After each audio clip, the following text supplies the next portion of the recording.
Hey guys, what's up? Since it's summertime, a lot of parents are coming to me and they're saying that their kids are losing interest in martial arts. This happens a lot, every single summer. I've owned this business now for 7 summers, and I've seen this happen for 15 or whatever summers, so many times. And when your kids quit an activity, it's totally cool. Quit everything. Quit the activity if your kid doesn't like it anymore. But it's never that simple. When a kid is losing interest, it's not their thing. How could last week they loved it and this week they don't? It's not just how kids are. So I wanted to make a quick video, and it's all about how to let your kids quit something. So there's 4 things I actually wanted to cover. Number 1 is cover all your bases. I really wonder where that phrase came from. I don't know if it came from baseball or what, but cover all your bases. Think about why your kid wants to quit. Like, if they love coming to class, but they don't want to leave the house, they don't want to come, but when they're in class, they love it, you have to think about, where did this come from? Why are they saying it? It's not that they lose interest, there's just something happening. So try and figure out what that is. Don't just accept that it's not their thing anymore. So cover all your bases. Number 2, uncover any changes that may have happened recently. See, a lot of times at the end of the school year, the kid is used to a very specific schedule. We wake up at this time, we have lunch at this time, I don't know, we take a nap at this time, or we go from one house to the other at this time, and then it's martial arts time. Well, during the summer, things change. And when a schedule changes for a kid, it's like things just go crazy. So it's not cool when things change and then they decide they want to quit stuff. That being said, a lot of times parents get overwhelmed because they've involved their kids in way too many activities, or the parents are overwhelmed and they're stressed out. So when a parent is stressed out, a kid totally feels that and they get stressed out too. This happens a lot of times if a parent's starting to have financial problems. A parent will always talk to their kids about not having enough money for stuff. And I've even had kids that when the parent came up and said, hey, we're having some trouble, I'm not sure what we're gonna do, I just wanted to give you the warning that, my husband lost his job. The kid will actually say, Mom, I don't like karate anymore. And they're doing that because they think that's what the parent likes. So you have to see what changes have happened and try to uncover them. The next thing is remove the fear of missing out.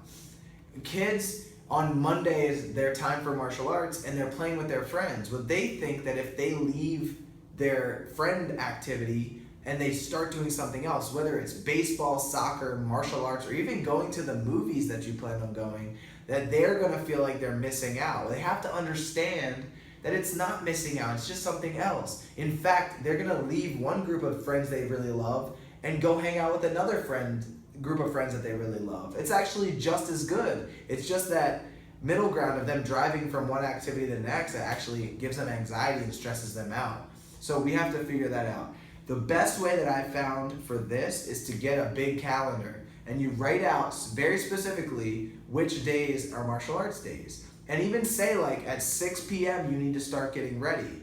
Because then they understand, like, when you yell outside, hey, 15 more minutes, you guys stop playing football outside, it's time to get ready for martial arts, 15 minutes, I'm gonna call you again, then they can actually be prepared. They can be ready for that. Then they do martial arts, they get done, they get to come home. And that's it. But they don't even understand that Monday is martial arts day, and they're freaking out because they're not gonna be able to hang out with their friends, but then Tuesday comes up and it's not martial arts day and they hang out with their friends the whole time. So they can hang out with their friends a lot and do all the cool stuff they like to do. So they don't have to give up something.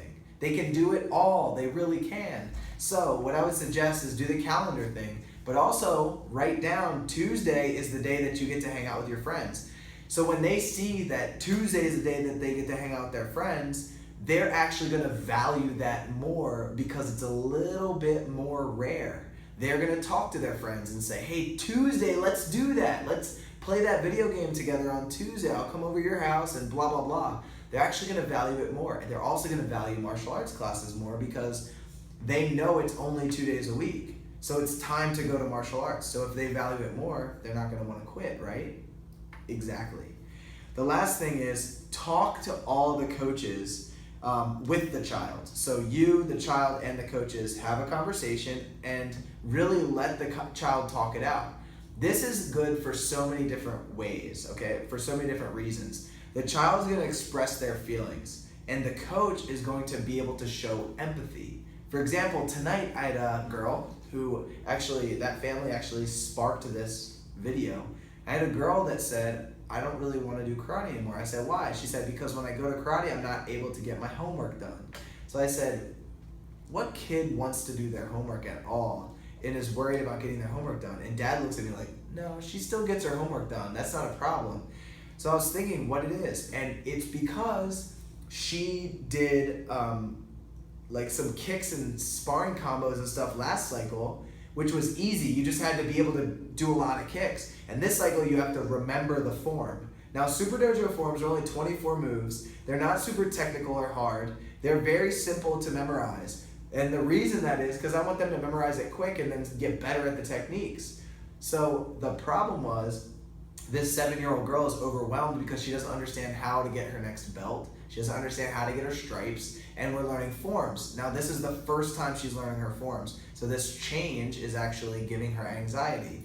And as soon as I spoke to Dad about it, he was like, actually, now that I think about it, it was right after she got that first belt and we started working on forms. So we actually uncovered any changes that happened, covered all the bases and said, okay, where is this coming from? Oh, it's because of this other thing. And I had the chance to actually speak with her and make her feel okay with it. So I used something called an empathic statement, which is really powerful. So I looked at her, I said, oh, I understand. So you think that if you come to karate, you're not able to get your homework done. Is that true, Dad? Dad's like, no, it's not true. You can actually still get your homework done. And she looks at him and she's like, I guess that doesn't make sense, right? She figured out that it was like a fib or a lie or whatever.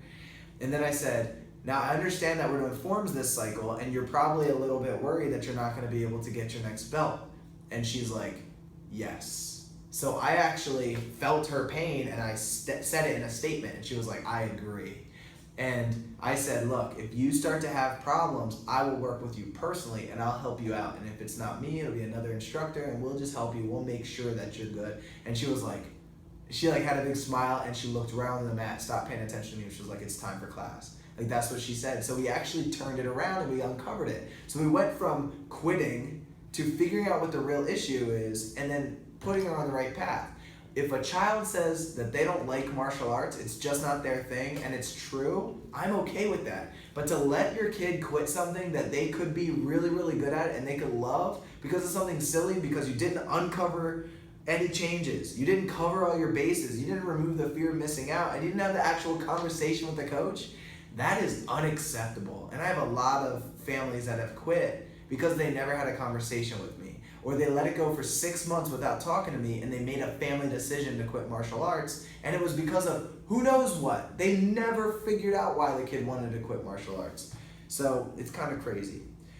I said that talking to your coaches is actually good for a couple different reasons too, because when a family wants to quit martial arts and you talk to the coach, you're actually going to realize any insecurities that coach might actually have. For example, I could have handled that little girl like, only quitters quit, winners never quit and quitters never win. I could have said that and just gone off and just been like, wow, you're a wimp, I don't want to deal with you. Or I could have looked at the dad and been like, you're the parent, what do you want? Remember the reason that you started martial arts is so she could gain some confidence and be assertive, and now you're just going to let her quit like this? I could have done that, but that's me spitting off because I'm insecure because my student is going to quit. No, I get it. I understand. I understand what kids are going through and what parents are going through too. And I don't want her to quit because I care about that family. Not because, if you quit, I won't be able to pay my bills. No, I'll do a really great job teaching and I'm going to try to help every family that comes in here.